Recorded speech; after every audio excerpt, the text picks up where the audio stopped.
ரிஷபராசி நேயர்களே, இந்த காலகட்டம் உங்களுக்கு எப்படிப்பட்ட ஒரு மாற்றத்தை நீங்கள் சந்திக்க போகிறீங்க? இந்த ஜூலை மாதம் எப்படி அமைஞ்சிருக்கு? இந்த 2026 உங்களுக்கு பல மாற்றங்களையும் இந்த ஜூலை மாதத்தில் புதிய ஒரு அனுபவங்களையும் கொண்டு வரக்கூடிய ஒரு மாதமாக அமைஞ்சிருக்க போகிறது. இந்த மாதத்தை பொறுத்த வரைக்குமே நீங்கள் பொறுமை, நிதானம், திட்டமிடல் இது எல்லாமே உங்களுடைய மிகப்பெரிய ஒரு பலமாக அமைஞ்சிருக்கு. மேலுமே சில விஷயங்கள் உங்களுக்கு தாமதமாக நடந்தால் கூட அந்த தாமதம் உங்களோட நன்மையாகவே இருக்கும் அப்படிங்கிறத எப்பவுமே மறந்துடாதீங்க. இந்த ஜூலை மாதத்தில் எப்படி ஒரு மாற்றத்தை நீங்க சந்திக்க போறீங்க? எந்த விஷயங்கள்லாம் உங்களுக்கு சாதகமா இருக்கு, எந்த கிரகங்கள்லாம் பாதகமா இருக்கு, இந்த சனி பகவானோட தாக்கம் உங்களுக்கு எந்த மாதிரியான ஒரு மாற்றத்தை ஏற்படுத்த போகிறது? தொழில், பணம், குடும்பம், திருமணம், ஆரோக்கியம், எதிர்பாராத மாற்றங்கள், எச்சரிக்கையா இருக்க வேண்டிய முக்கியமான விஷயங்கள், முக்கியமா நீங்க இந்த காலகட்டத்தில் செய்ய வேண்டிய பரிகாரங்கள், இதையெல்லாம் குறித்துன ஒரு விரிவான தகவலை நம்ம இந்த வீடியோ மூலமா பார்க்கலாம். வீடியோவை கடைசி வரைக்குமே ஸ்கிப் பண்ணாம முழுமையா பாருங்க. அதே மாதிரி வீடியோ பிடிச்சிருந்தா மறக்காம லைக் பண்ணுங்க. இது போன்ற பல சுவாரஸ்யமான தகவலை நீங்கள் தொடர்ந்து தெரிஞ்சுக்கணும் அப்படின்னாலும் மறக்காமல் நம்ம சேனலை சப்ஸ்கிரைப் பண்ணிவிட்டு கூடவே இருக்க பெல் ஐக்கானையும் ப்ரெஸ் பண்ணிட்டு வாங்க வீடியோக்குள்ளே போகலாம். இந்த ஜூலை அப்படிங்கிறது ஒரு சிறப்பான ஒரு காலகட்டம் அப்படின்னே சொல்லலாம். 2026 ரிஷபராசி அன்பர்களுக்கு சனி பகவான் பொறுத்த வரைக்குமே ஒரு பொறுப்புணர்வையும் ஒழுக்கத்தையும் அதிகரிக்கக்கூடிய ஒரு காலத்தை உருவாக்க போகிறார். நீங்கள் எடுக்கக்கூடிய முடிவுகள் ரொம்ப யோசித்து எடுக்க வேண்டிய ஒரு சூழல்கள் தான் அமையும். சனி சொல்லக்கூடிய பாடம் அப்படின்னு பார்த்தோம்னா அவசரம் எதுலேயுமே ஒரு அவசரம் வேணாம். பொறுமையை மட்டும் நீங்கள் பொறுமையாக செயல்பட்டீங்க அப்படின்னா கண்டிப்பாக உங்களோட வாழ்க்கை ரொம்ப பெருமையாக இருக்கும். இந்த மாதத்தில் உழைப்பிற்கு உடனடி பலன் கிடைக்காம இருக்கலாம். ஆனால் நீங்கள் தொடர்ந்து முயற்சி செஞ்சீங்க அப்படின்னா மட்டும்தான் அதனோட பலன் அதுக்கப்புறம் உறுதியாக உங்களுக்கு கிடைக்கும். அதே நேரத்தில் உங்களுக்கு தொழில் மற்றும் வேலை எப்படி இருக்குது அப்படின்னா வேலை செய்கிறவங்களுக்கு கூடுதலாக பொறுப்புகள் உங்களுக்காக அதிகரிக்கலாம்.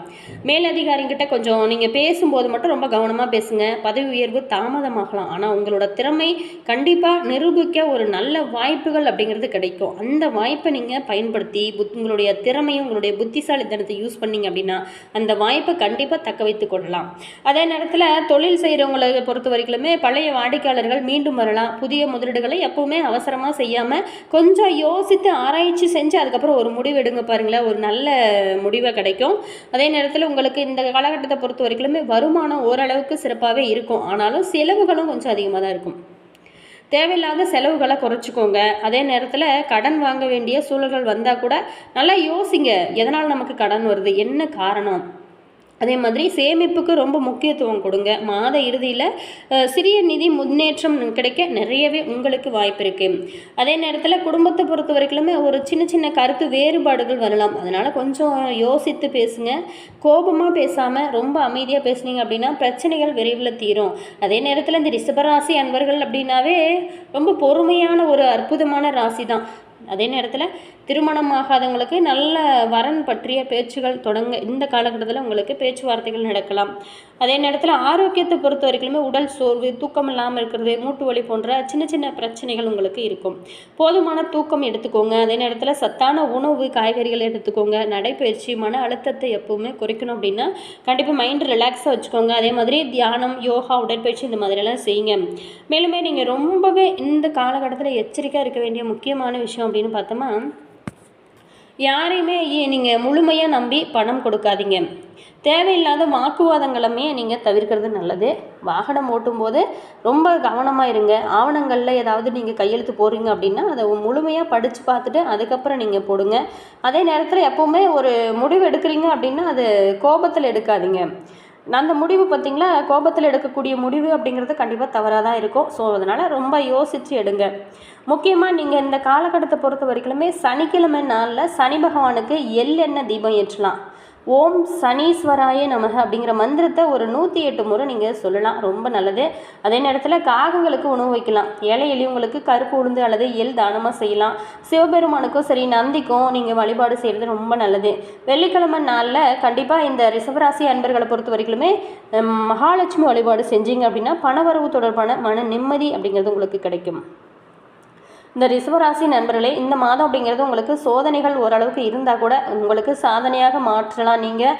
ஆனாலும் ஒவ்வொரு சோதனையும் உங்களை அடுத்த வெற்றிக்கு தயார்படுத்தும். சனி பகவான் தாமதப்படுத்துவார், ஆனால் உழைப்பை எப்போதுமே ஒருபோதுமே வீணாக்க மாட்டார். இந்த ஜூலை மாதம் அப்படிங்கிறது உங்களுக்கு ரொம்ப பொறுமை, நம்பிக்கை, ஒழுக்கம் இது எல்லாத்தையும் மிகப்பெரிய ஒரு ஆயுதம்னு நினைக்கலாம். மனம் தளராமல் தொடர்ந்து முயற்சி செய்யுங்க. நீங்கள் விதைக்கக்கூடிய நல்ல விதைகள் எதிர்காலத்தில் மிகப்பெரிய ஒரு வெற்றியாக மாறும். அனைத்து ரிஷபராசி அன்பர்களுக்குமே இனிய முன்னேற்றம் நிறைந்த இந்த ஜூலை மாதம் உங்களுக்கு அமைய போகுதுன்னு நினைக்கிறேன். இறைவன் அருளும் சனி பகவானின் ஆசீர்வாதமும் எப்போதுமே உங்களுடைய இருக்கும் அப்படின்னு நினச்சிக்கோங்க. மேலுமே உங்களோட வாழ்க்கை எப்போவுமே பிரகாசமாக இருக்கணும், உங்களோட வாழ்க்கை ரொம்ப சிறப்பாக இருக்கணும் அப்படின்னா தொடர்ந்து சுக்கிர பகவானை நெய் தீபம் ஏற்றி வழிபாடு செய்யுங்க. ரொம்பவே உங்களுடைய ராசிப்படி நல்லது. இந்த ஜூலை மாதம் அப்படிங்கிறது உங்களுக்கு ராசியிலே செவ்வாய், தனவாக்கு குடும்பஸ்தானத்தில் சூரியன், புதன், தைரிய வீரியஸ்தானத்தில் குரு, சுக்கிரன், சுகஸ்தானத்தில் கேது, இந்த மாதிரியான கிரக நிலைகள்லாம் உங்களுக்கு அமைச்சிருக்கு. அதே நேரத்தில் தொழில் ஸ்தானத்தில் ராசி, மேலுமே உங்களுக்கு இந்த காலகட்டத்தில் லாபஸ்தானத்தில் சனி என கிரக நிலைகள் உங்களுக்கு அமைச்சிருக்கு. இந்த கிரக மாற்றமானது தொழில் வியாபாரத்தில் ஈடுபட்டு இருக்கிறவங்களுக்கு, கீழ்நிலையில் இருக்கிறவங்களால கூட உங்களுக்கு லாபம் அதிகமாக கிடைக்கும். பழைய பாக்கிகளை வசூல் செய்வதில் வேகம் இருக்கக்கூடிய ஒரு காலகட்டமாக தான் அமைச்சிருக்கு. அதே நேரத்தில் எந்த ஒரு முடிவும் ரொம்ப துணிச்சலாக எடுப்பீங்க. கணவன் மனைவிக்கிடையே திடீர்னு கருத்து வேறுபாடுகள் ஏற்பட்டு நீங்கக்கூடிய ஒரு வகையில் தான் இருக்குது. ஸோ அதனால் எப்போவுமே கொஞ்சம் கண்ட்ரோலாக பேசுங்க. குடும்ப விஷயங்களில் சரியான முடிவுக்கு வர முடியாத ஒரு தடுமாற்றம் அப்படிங்கிறது ஏற்படலாம். அதே நேரத்தில் உறவினர்கிட்ட பேசும்போதுமே ரொம்ப கவனமாக பேசுகிறது நல்லது. வாகனங்களில் போகும்போதும் கூட நீங்கள் பயணங்களின் போதுமே ஒரு கவனச்சிதறலாம் இல்லாமல் ஒரு முழு கவனத்தை செலுத்தி நீங்கள் வாகனம் ஓட்டலாம். அதே மாதிரி அக்கம் பக்கத்தார்கிட்ட நீங்கள் பழகும்போது ரொம்பவே கவனம் தேவை. அதே நேரத்தில் இந்த காலகட்டத்தை பொறுத்த வரைக்குமே கொஞ்சம் சண்டை சச்சரவுகள் இந்த மாதிரியான பிரச்சனைகள்லாம் ஏற்பட வாய்ப்பு இருக்குது. அதனால் கொஞ்சம் பேசுகிற விஷயத்துலையுமே கொஞ்சம் எச்சரிக்கையாக பேசுங்க. பெண்களை பொறுத்த வரைக்குமே உங்களுடைய திறமையான பேச்சின் மூலம் வெற்றிகரமாக செஞ்சு முடித்து நல்ல ஒரு ஆதாயம் பெறக்கூடிய ஒரு காலகட்டமாக தான் அமைச்சிருக்கு. எதிர்ப்புகளானது உங்களுக்கு குறையும் வகையில் தான் அமைச்சிருக்கு. பண வரத்துமே ஓரளவுக்கு இருக்கும். கலைத்துறையில் இருக்கிறவங்களுக்கு இந்த காலகட்டத்தை பொறுத்த வரைக்குமே தாமதமாக வந்த வாய்ப்புகள் அனைத்தும் திரும்ப கிடைக்கும். அதாவது அரசியலில் இருக்கிறவங்களுக்கு இந்த காலகட்டம் அப்படிங்கிறது கொஞ்சம் மந்தமாக தான் காணப்படும். மேலிடத்தை கொஞ்சம் அனுசரித்து செல்வது ரொம்ப நல்லது. வீண் அலைச்சலும் வேலை பழுவுமே உங்களுக்கு இந்த காலகட்டத்தில் ஏற்படக்கூடிய ஒரு வகையில் தான் இந்த காலகட்டமானது உங்களுக்கு அமைச்சிருக்கு. மேலுமே இந்த காலகட்டத்தை பொறுத்த வரைக்குமே 3ஆம் இடத்துல உச்ச குரு மற்றும் சூரியனோட சேர்க்கை உங்களுக்கு அபரிவிதமான ஒரு தைரியத்தை கொடுக்கும். தொழில் வியாபாரங்களில் நீங்கள் இந்த காலகட்டத்தில் நல்ல ஒரு முன்னேற்றத்தை நீங்கள் சந்திக்கலாம். அதே மாதிரி இந்த மாதத்தை பொறுத்த வரைக்குமே செவ்வாய் உங்களோட ராசியிலேயே இருக்கிறதன் காரணமாக இந்த காலகட்டத்தில் கோபம், இந்த மாதிரியான வார்த்தைகள், உணர்ச்சி வேகம் காரணமாக உங்களுக்கு பார்த்திங்களா பல பிரச்சனைகள் வர வாய்ப்பு இருக்குது. அதனால் கொஞ்சம் கவனமாக இருக்கிறது நல்லது. இந்த ஜூலை மாதம் அப்படிங்கிறது உங்களுக்கு நல்ல ஒரு முன்னேற்றத்தை தரக்கூடிய ஒரு காலகட்டமாக அமைச்சிருந்தா கூட ஒரு சில விஷயத்தில் ரொம்பவே கவனமாக இருக்கிறது நல்லது. அதாவது 1ஆவது வீடு ஜன்ம ராசி மாதம் முழுவதுமே உங்களுக்கு உடல் சார்ந்த சக்தி, உணர்ச்சி வேகம், கோபம், இந்த மாதிரியான முடிவெடுக்கிறதுல ஒரு தயக்கம், இந்த மாதிரியான விஷயங்கள்லாம் உங்களுக்கு இருக்கும். மேலுமே குரு 8-11 அதிபதி 3ஆவது வீடு உச்சநிலை மாதம் முழுவதுமே உங்களுக்கு இந்த காலகட்டத்தை பொறுத்த வரைக்குமே உங்களுக்கு நல்ல ஒரு லாபம் கிடைக்கும். அதே மாதிரி ஜூலை 16லேருந்து 3ஆம் பாவம் சமூகத்தில் இந்த காலகட்டத்தை பொறுத்த வரைக்குமே ஒரு மரியாதை, பணிகளில் வெற்றி, இந்த மாதிரியான விஷயங்கள்லாம் உங்களுக்கு கிடைக்கும் வகையில் தான் உங்களுக்கு அமைச்சிருக்கு. லாப இடத்துல 11ஆவது வீடு அதாவது கர்மகரகன் சனி பெயர்ச்சி உங்களோட தொழில் ஜீவனாதிபதி பலமாக இருக்கிறதுனால இந்த காலகட்டத்தில் நீங்கள் செய்யக்கூடிய ஒவ்வொரு செயலுமே கச்சிதமாக செய்கிறது ரொம்ப நல்லது. ஜூலை 16க்கு பிறகு சூரியன் மற்றும் உச்ச குரு சேர்க்கை காரணமாக உங்களுக்கு அலுவலகத்தில் உங்கள் பேச்சுக்கு ஒரு மரியாதை அதிகரிக்கும். அது மட்டும் இல்லாமல் இந்த காலகட்டத்தை பொறுத்த வரைக்குமே 10ஆவது பாவம் ராகு பெயர்ச்சி காரணமாக அலுவலகத்தை பொறுத்த வரைக்குமே உங்களுக்கு பல விவகாரங்கள் ஏற்படும் வாய்ப்பு இருக்கிறது. அதனால் கொஞ்சம் கவனமாக இருக்கிறது நல்லது. அதே மாதிரி உங்களோட வாழ்க்கை எப்போவுமே பிரகாசமாக எப்போவுமே மகிழ்ச்சியாக இருக்கணும் அப்படின்னா சில வழிபாடுகள் செய்யலாம். ஆரோக்கியத்தை பொறுத்த வரைக்குமே நீங்கள் ரொம்ப கவனமாக இருக்கிறது நல்லது. லக்கணத்திலேயே செவ்வாயின் பெயர்ச்சி காரணமாக இந்த காலகட்டத்தை பொறுத்த வரைக்குமே உங்களுக்கு கொஞ்சம் பிரச்சனைகள் அதிகமாக தான் இருக்கும். கொஞ்சம் நீங்கள் உடல் நலத்தில் கவனம் செலுத்துறது ரொம்பவே நல்லது.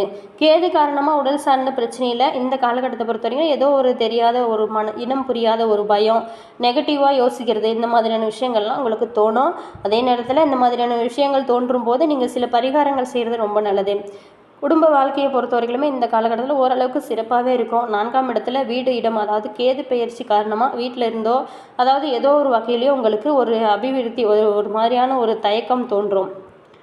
இந்த காலகட்டத்தை பொறுத்த வரைக்குமே நீங்கள் உங்களுக்கு மனக்கவலைகளும் உங்களுக்கு செவ்வாய் கிரக பார்த்திங்களா செவ்வாய் கிரகத்தினால் ஏற்படக்கூடிய தோஷங்கள் அனைத்துமே தீரணும் அப்படின்னா செவ்வாய் தோஷ அமைதி அதாவது லக்கணத்தில் செவ்வாயின் காரணமாக வரக்கூடிய அந்த கோபத்தை, உணர்ச்சி வேகத்தை இந்த காலகட்டத்தை பொறுத்த வரைக்குமே கொஞ்சம் குறைச்சிக்கிறதுக்கு நீங்கள் பூஜை செய்கிறது ரொம்ப நல்லது. அதே நேரத்தில் கேது பரிகாரமும் செய்யலாம், ரொம்பவே நல்லது. மேலுமே உங்களோட வாழ்க்கை எப்போவுமே மகிழ்ச்சியாக இருக்கணும், எப்போவுமே சிறந்த ஒரு முன்னேற்றத்தை நீங்கள் சந்திக்கணும் அப்படின்னு நினச்சிங்களா, தொடர்ந்து இறை வழிபாடு செய்யுங்க. அதே மாதிரி எப்போவுமே ஒரு விடாமுயற்சியோடு நீங்கள் செய்யக்கூடிய ஒவ்வொரு செயலும் ரொம்ப முன்னேற்றத்தை கொடுக்கும் வகையில் தான் அமைச்சிருக்கு. அடுத்ததாக ரிஷபராசி அன்பர்களுக்கு நட்சத்திர ரீதியாக எப்படி அமைஞ்சிருக்கு, கார்த்திகை 2, 3, 4 பாதத்தில் பிறந்தவங்களுக்கு இந்த காலகட்டத்தை பொறுத்த வரைக்குமே உங்களுக்கு நல்ல ஒரு திருப்பு முனையை கொடுக்கக்கூடிய ஒரு காலகட்டம்னே சொல்லலாம். இந்த மாதம் குழந்தைங்கிட்ட மட்டும் கொஞ்சம் நீங்கள் எதையுமே எடுத்து சொல்லி அவங்கள புரிய வைக்கிறது நல்லது. பூர்வீக சொத்துக்களில் இருந்து வந்த பிரச்சனைகள் அப்படிங்கிறது தீரும். உங்களோட காரியங்களுக்கு இருந்து வந்த எதிர்ப்புகள் விலகும். பணவரத்து உங்களுக்கு திருப்தி தரும் வகையில் இருக்கும். அதே நேரத்தில் மனக்குழப்பங்களும் நீங்க ஆரம்பிக்கும். தொடர்ந்து சுக்கிர பகவானை வழிபாடு செய்யுங்க. அடுத்ததாக ரோகிணி நட்சத்திரத்தில் பிறந்தவங்களுக்கு இந்த மாதம் அப்படிங்கிறது காரியங்களை எல்லாமே சாதிப்பீங்க. மாணவர்களை பொறுத்த வரைக்குமே பாடங்கள் படிக்க வேணுமே அப்படிங்கிற ஒரு மனக்கவலை இருந்திருக்கும். அதெல்லாம் இப்போ இந்த காலகட்டத்தில் உங்களுக்கு குறையும் வகையில் தான் உங்களுக்கு அமைஞ்சிருக்கு. உங்களுக்கான ஒரு அங்கீகாரம் கிடைக்கும் வகையில் தான் இந்த டைம் உங்களுக்கு அமைஞ்சிருக்கு. அடுத்ததாக மிருகசீரிசம் 1, 2 பாதத்தில் பிறந்தவங்களுக்கு இந்த மாதம் அப்படிங்கிறது ஆரோக்கியம் சிறப்பாகவே இருக்கும். குடும்பத்தில் உள்ளவங்களாலும் நல்ல ஒரு மகிழ்ச்சி காணக்கூடிய அற்புதமான ஒரு கிரக அமைப்புகள் தான் உங்களுக்கு அமைச்சிருக்கு. அதே நேரத்தில் கடந்த காலங்களில் இருந்து வந்த மருத்துவ செலவுகள் குறையும். நீங்கள் எடுக்கக்கூடிய காரியங்கள் அனைத்திலுமே ரொம்ப சுறுசுறுப்பாக செயல்பட்டு வெற்றி மேலே வெற்றிகளை எல்லாமே பெறக்கூடிய அற்புதமான அமைப்பு தான் உங்களுக்கு இருக்குது. அதே நேரத்தில் தொடர்ந்து ஸ்ரீ பைரவரை தீபம் ஏற்றி வழிபட்டு வர எல்லா நன்மைகளும் கிடைக்கும். தடை நீங்கி காரியங்கள் வெற்றிகரமாக நடந்து முடியக்கூடிய அற்புதமான அமைப்புகள்லாம் நம்மளுடைய ரிஷபராசி அன்பர்களுக்கு அமைஞ்சிருக்கு. என்ன ரிஷபராசி நேயர்களே, உங்களுக்கு அடுத்து வரக்கூடிய நாட்கள்லாம் எப்படி அமைஞ்சிருக்குன்னு பார்த்தோம். வீடியோ பிடிச்சிருந்தா லைக் பண்ணுங்கள், கமெண்ட் பண்ணுங்கள், ஷேர் பண்ணுங்கள். தேங்க்யூ.